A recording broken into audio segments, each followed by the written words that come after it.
Vamos então ao texto áureo que está em 1 de Pedro 4,10, que diz assim: cada um administre aos outros o dom como recebeu, como bons despenseiros da multiforme graça de Deus. Olha aqui, o segredo aqui são essas duas palavras, administre e dispenseiro. Olha que coisa maravilhosa. O que é o dispenseiro? É aquele que recebe. Ele vai orar, jejuar, estudar a Bíblia. Ele vai estar aí buscando, desejando receber as coisas espirituais.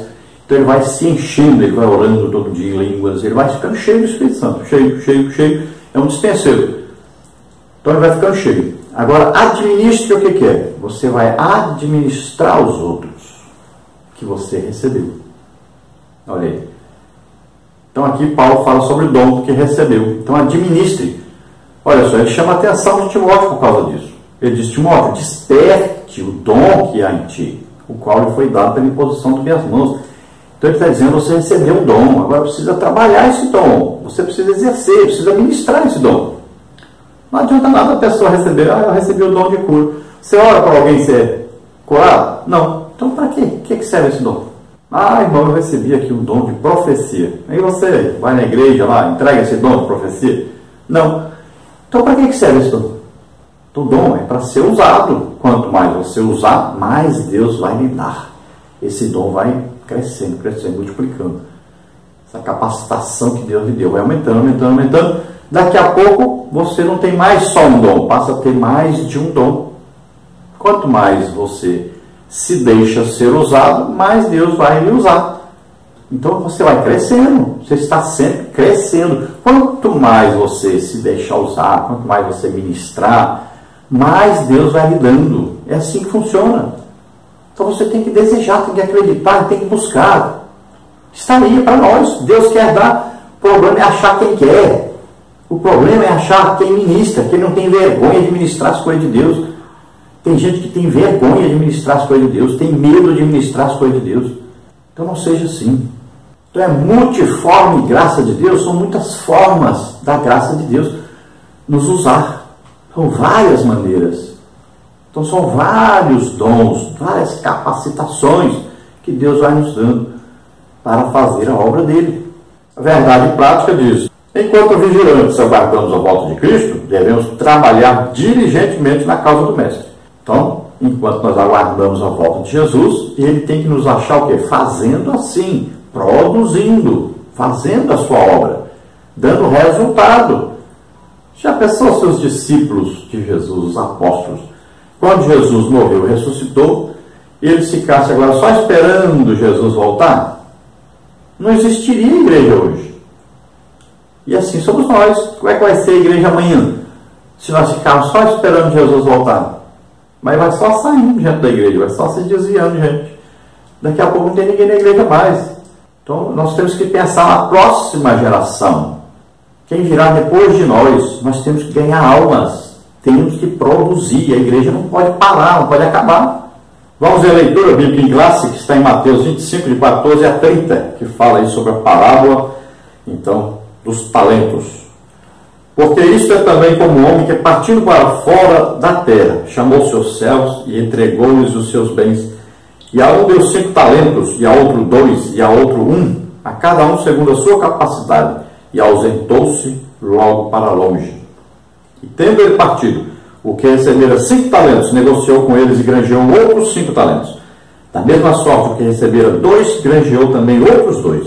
Mas o que recebera 1 foi e cavou na terra e escondeu o dinheiro do seu senhor. E muito tempo depois veio o senhor daqueles céus e ajustou contas com eles. Então aproximou-se o que recebera 5 talentos e trouxe-lhe outros 5 talentos, dizendo: Senhor, entregaste-me 5 talentos, eis aqui outros 5 talentos que ganhei com eles. E o seu senhor lhe disse: Bem está, servo bom e fiel, sobre o pouco foste fiel, sobre muito te colocarei. Entra no gozo do teu senhor. E chegando também o que tinha recebido 2 talentos, disse: Senhor, entregaste-me 2 talentos, eis que com eles ganhei outros 2 talentos. Disse-lhe o seu senhor: Bem estás, bom e fiel servo, sobre o pouco foste fiel, sobre muito te colocarei, entra no gozo do teu senhor. Mas chegando também o que receberam 1 talento, disse: Senhor, eu conhecia-te que és um homem duro, que ceifas onde não semeaste, e ajuntas onde não espalhaste. E atemorizado, escondi na terra o teu talento. Aqui tens o que é teu. Respondendo, porém, o seu senhor disse-lhe: mau e negligente servo, sabes que ceifo onde não semeei e ajunto onde não espalhei. Devias então ter dado o meu dinheiro aos banqueiros, e quando eu viesse, receberia o que é meu com juros. Tirai-lhe, pois, o talento e dai-o ao que tem os 10 talentos, porque qualquer que tiver será dado, e terá em abundância, mas ao que não tiver, até o que tem ser-lhe-á tirado. Lançai, pois, o servo inútil nas trevas exteriores, ali haverá pranto e ranger de dentes. Então veja, assim como aquelas noivas loucas não entraram nas bodas, na festa do noivo, olha só, juízo. Assim também aqui está dizendo que aqueles que não trabalham, não produzem, veja bem, está dizendo aqui que vão ser lançados nas trevas exteriores, haverá choro, pranto, ranger de dentes. É uma advertência do Senhor, é como aquela árvore, procura o fruto, nunca está em fruto, então o dono vai fazer o quê? Arranca, serve para jogar no fogo, corta. Veja bem, é uma advertência. Tem gente que não está prestando atenção nisso. Tem gente que fala, não, aceitou Jesus, está salvo, salvo para sempre, acabou, tudo bem. Não é assim que Jesus ensinou, não. Jesus ensina que nós temos que produzir no reino de Deus. Então tome muito cuidado. Tome muito cuidado, porque às vezes você está enganado aí com a sua maneira de pensar. Você precisa produzir. Você precisa ter em você o desejo de fazer alguma coisa para Deus, de corresponder ao amor que Deus teve para com você, te salvando. Então tome cuidado com isso, porque se nós olharmos aí a Bíblia, os textos e os contextos, é um grande perigo que você está correndo quando você não produz nada no reino de Deus. Vamos ver então os detalhes aí da parábola. Vamos ver então nos estudos da revista da Escola Bíblica Dominical os seguintes tópicos e subtópicos. Tópico 1, interpretação da parábola dos 10 talentos. Subtópico 1, o contexto da parábola. Subtópico 2, conhecendo o sistema financeiro da época. Subtópico 3, a motivação e o significado da parábola. Depois nós temos aí no tópico 2, usando a nossa capacidade para o reino de Deus. Subtópico 1, o Senhor reparte seus talentos segundo a nossa capacidade. Subtópico 2, a capacitação do homem por Deus. Subtópico 3, o acerto de contas. No tópico 3, nós temos trabalhando até o Senhor voltar. Subtópico 1, usando os talentos segundo a nossa capacidade. Subtópico 2, a advertência de que haverá uma prestação de contas. Subtópico 3, recompensa no tribunal de Cristo. A introdução aí diz o seguinte: a parábola dos talentos retrata um senhor que viaja para fora do país e deixa suas posses sob a responsabilidade de seus servos. Enquanto ele estiver ausente, os servos deverão negociar os seus bens para obter lucro. No dia que o Senhor voltar, eles deverão prestar contas. A referência sobre o longo tempo de duração da viagem, Mateus 25, 19, desperta a questão de saber quem estará pronto para o retorno do Senhor. Assim, uma das grandes lições da parábola dos talentos está na importância de se remir o tempo de maneira sábia, antes que Cristo volte. Não se trata de uma espera desinteressada, pois exige de cada um de nós, seus servos, que levemos adiante a tarefa de cuidar dos bens e tiremos o máximo proveito da oportunidade que nos foi confiada. Estar preparado para a volta de Jesus significa também comprometer-se com a tarefa que nos foi designada pelo Senhor. Lucas 19, 13b. Então, o que foi dito pelo aquele Senhor? Negociai até que eu venha. Olha aí, nós estamos aqui representando o quê? O reino de Deus. Como é que o reino de Deus cresce? Ganhando almas. Então nós estamos aqui para negociar o quê? Aumentar aquilo que Deus nos confiou. Então Ele nos deu o quê? A salvação. Agora nós temos que fazer o quê? Ir atrás das pessoas para que elas sejam salvas também. Isso é multiplicar o reino de Deus, é aumentar o reino de Deus. Então essa é a nossa tarefa. Então aqui vai falar de um homem que tinha suas posses, viajou para longe e chamou 3 dos seus funcionários e entregou a cada um uma parte de coisas que eles precisavam usar e negociar, aumentar isso.